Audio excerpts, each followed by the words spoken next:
Dear students, आइए फिर से स्वागत है आपका क्लास 11th की मैथमेटिक्स क्लास में।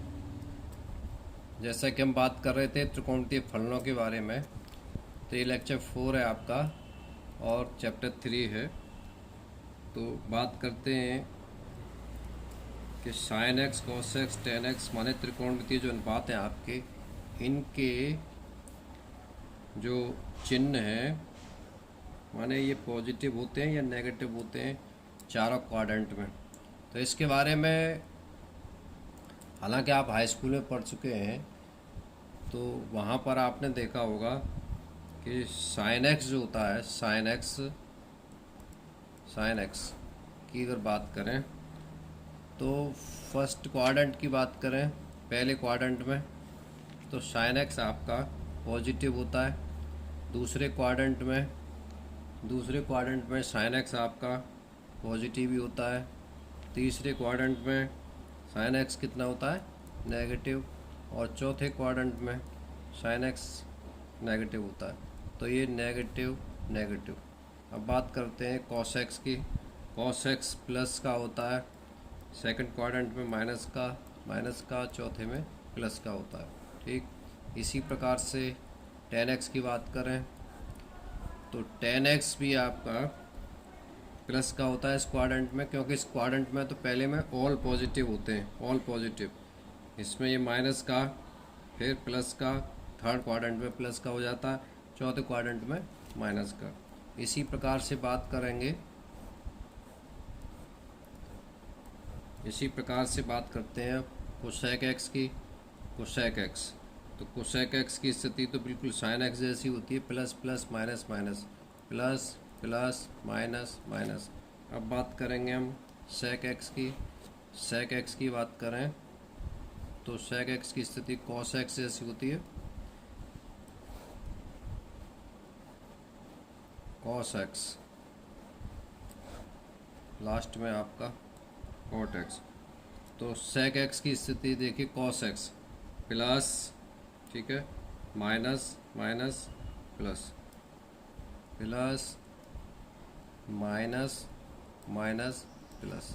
और कॉट एक्स की बात करें तो कॉट एक्स और टेन एक्स की स्थिति होती है plus minus plus minus, plus minus plus minus. ये चारों क्वाड्रेंट की स्थिति है। और वैसे भी आपको शायद ASTC वाला फॉर्मूला वहाँ पर सिखाया गया होगा। माने ये फर्स्ट क्वाड्रेंट की बात करता है, इसमें ऑल पॉजिटिव होते हैं, ऑल पॉजिटिव। ये सेकंड क्वाड्रेंट को शो करता है, सेकंड क्वाड्रेंट, इसमें साइन और कोसेक पॉजिटिव होते हैं, बाकी सब नेगेटिव होते हैं, ये दो पॉजिटिव होते हैं।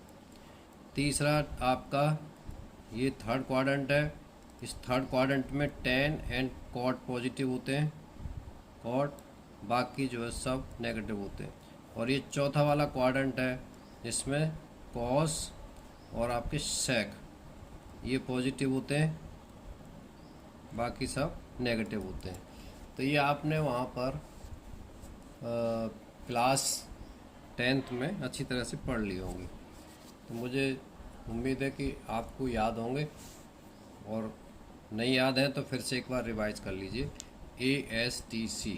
ठीक है, अब हम बात करते हैं, नया नहीं है आपके लिए, अब बात करते हैं हम domain and range of trigonometric function. त्रिकोणमितीय फलनों का प्रांत और परिसर ज्ञात करना। ठीक है, त्रिकोणमितीय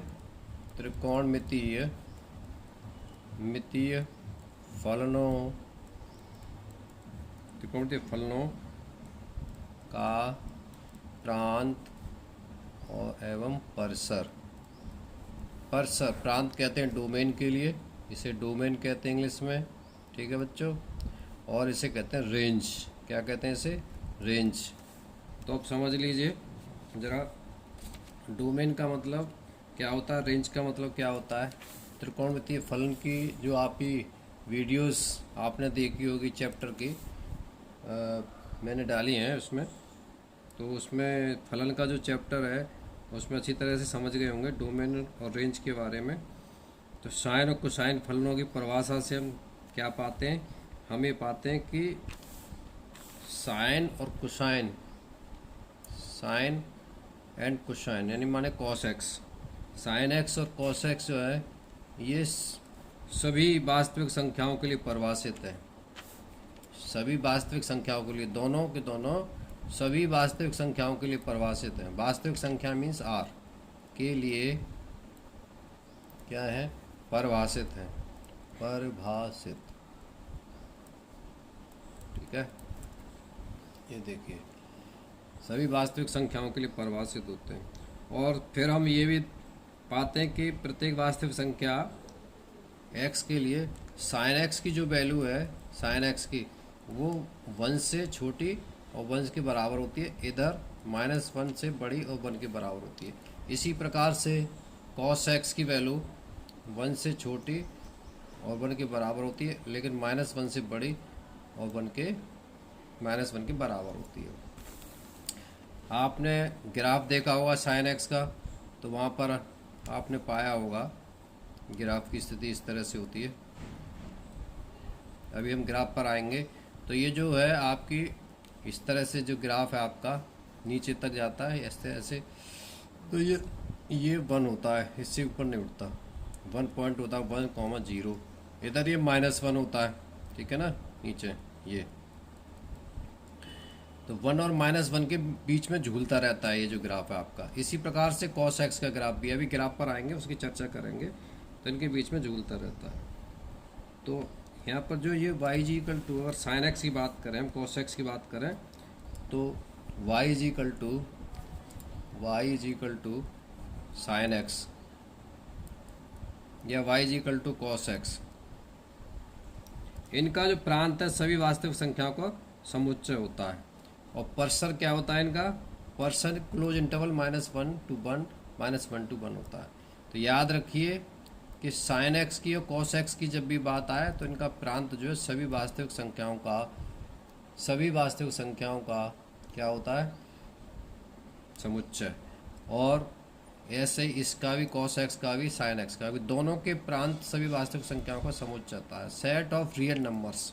और जो परसर होता है, परसर वो दोनों के लिए -1 1 होता है। ठीक है, -1 and 1। चलिए मैं आपको एक टेबल बना देता हूँ, तो टेबल से आपको याद रहेगा। तो याद रखिएगा परसर, तो यहाँ पर प्रांत एवं परसर, प्रांत एवं परसर। तो आप देख रहे हैं प्रांत एवं परसर में साइन एक्स का बात करेंगे प्रांत की, और बात करेंगे परसर की। ठीक है, परसर। तो साइन एक्स का कितना हुआ, प्रांत सभी वास्तविक संख्याओं का समुच्चय। कॉस एक्स का भी यही हुआ, सभी वास्तविक संख्याओं का समुच्चय, माने सेट ऑफ रियल नंबर। इसका कितना हो गया, -1 to 1।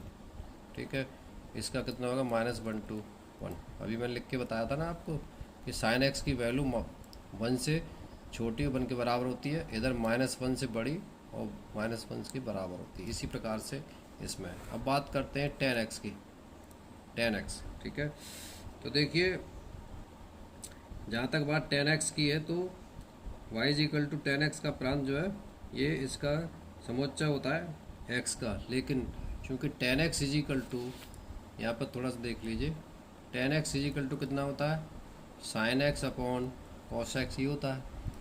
तो ये जो आपका cos x है, अगर इसकी वैल्यू 0 के बराबर नहीं होनी चाहिए। ये फलन आपका तभी परिभाषित होगा जब cos x की वैल्यू 0 नहीं होगी, अर्थात x की वैल्यू, cos x की वैल्यू 0 कहाँ पर होती है, 2n पाई प्लस 1 इंटू π/2 पर 0 हो जाती है, 2n पाई प्लस 1 इंटू π/2 पर। तो ये वैल्यू इसके बराबर नहीं होना चाहिए, x does not belongs to, ठीक है, 2n प्लस 1 इंटू π/2। और n क्या है यहाँ पर, n पूर्णांक संख्याओं का समुच्चय है। ठीक है, तो इसका जो प्रांत है क्या हो गया, इसका जो प्रांत होगा किसका, tan x का, वो x such that x belongs to r होगा, जहाँ पर x does not equal to 2n plus 1 into π/2। ठीक है, तब परसर सभी वास्तविक संख्याओं का समुच्चय होता है। इसका जो परसर है वो क्या होगा, सभी वास्तविक संख्याओं का समुच्चय, ठीक है। और जो प्रांत होगा इसका वो क्या होगा, प्रांत उन सभी संख्याओं का सेट होगा जहाँ पर x r को बिलोंग करेगा, लेकिन x की वैल्यू क्या होगी, 2n+1 इंटू पाई बाई 2 नहीं हो सकती है। x does not is equal to 2n+1 into pi by 2, ठीक है। अब बात करते हैं हम cot x की। cot x इसी प्रकार से देख रहे हैं आप, या थोड़ा समझ लीजिए cot x को। cot x is equal to क्या होता है, cos x upon sine x, cos x upon sine x। तो देखिए ये फलन आपका तभी परिभाषित है जब साइन x की वैल्यू 0 के बराबर नहीं होनी चाहिए, अर्थात x की वैल्यू n पाई के बराबर नहीं होनी चाहिए। n पाई मैं अभी पीछे बता चुका हूँ। यहाँ पर n क्या है, n आपका पूर्णांक नंबर है। तो इस प्रकार से इसका जो प्रांत होगा वो क्या होगा, वो सभी वास्तविक संख्याओं का समुच्चय होगा, जहाँ पर x की वैल्यू लेकिन n पाई के बराबर नहीं हो सकती। x does not is equal to n pi, ठीक है, n पाई। और n क्या है, इस यहाँ पर पूर्णांक संख्याओं का समुच्चय माने z है। अब बात करेंगे हम इसी प्रकार से किसकी, y is equal to cosec x की और सेक x की, cosec x and sec x। ये बार बार पेज उठता है। चलिए cosec x and sec x की, चलिए पेज पलट देता हूँ। y is equal to cosec x and sec x।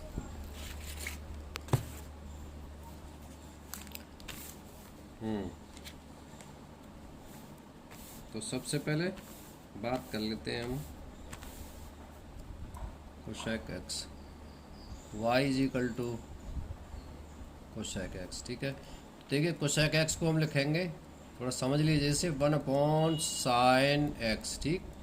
अब ये साइन x ये फलन परिभाषित कब होगा, जब साइन x की वैल्यू 0 के बराबर नहीं होगी।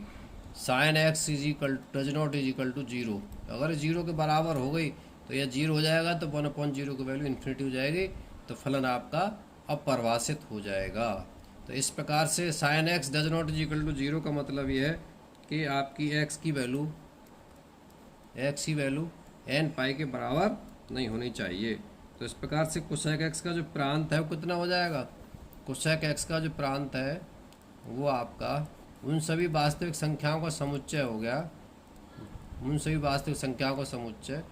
तथा x की वैल्यू n पाई के बराबर नहीं होनी चाहिए, ठीक है। और परसर क्या है इसका, परसर माने रेंज, परसर इज इक्वल टू हो जाएगा आपका -1 एंड 1, क्योंकि आपको मालूम है y की वैल्यू उन सभी y संख्याओं का समुच्चय y बिलोंग्स टू r, और y की वैल्यू 1 से बड़ी होनी चाहिए और ग्रेटर देन 1 होना चाहिए, और y की value less than equal to -1 होना चाहिए, ठीक है। इसी प्रकार y इज इक्वल टू बात करते हैं second, y is equal to sec x के बारे में, सेक x। तो देखिए ये 1/cos x होता है, ये तब परिभाषित होगा जब cos x does not equal to 0 होगा। cos x की वैल्यू 0 के बराबर नहीं होनी चाहिए, अर्थात x की वैल्यू बराबर नहीं होनी चाहिए 2n+1 इंटू पाई बाई 2 के ऑड मल्टीपल्स, ठीक है ना। तो इसका प्रांत कितना हो जाएगा, इसका जो प्रांत है वो बराबर हो गया उन सभी वास्तविक संख्याओं का समुच्चय है, तथा and x does not is equal to 2n+1 into pi upon 2, ठीक है, 2n+1 इंटू पाई अपॉन 2 ये। और इसका जो रेंज है, रेंज क्या होगी इसकी रेंज हो जाएगी उन सभी y संख्या का समुच्चय जहाँ y बिलोंग्स टू r, यानी वास्तविक संख्याओं का समुच्चय, यहाँ पे y की value less than equal to -1 और y greater than equal to 1। ये यहाँ पे देख रहे हैं इसका ठीक y less than equal to -1, y greater than equal to 1, यही परसर दोनों को एक जैसे हैं। तो ये है छात्रों रेंज एंड परसर ज्ञात करना। ठीक है, अब हम बात करेंगे, फिर से देख लीजिए, अब हम बात करेंगे आपके नेक्स्ट टॉपिक पर इनके ग्राफ्स के बारे में। तो थोड़ा सा मैं ग्राफ्स के बारे में बताऊंगा, उसके बाद फिर एक्सरसाइज कराऊंगा, और चलिए नेक्स्ट वीडियो में बात करेंगे। ठीक है, थैंक यू।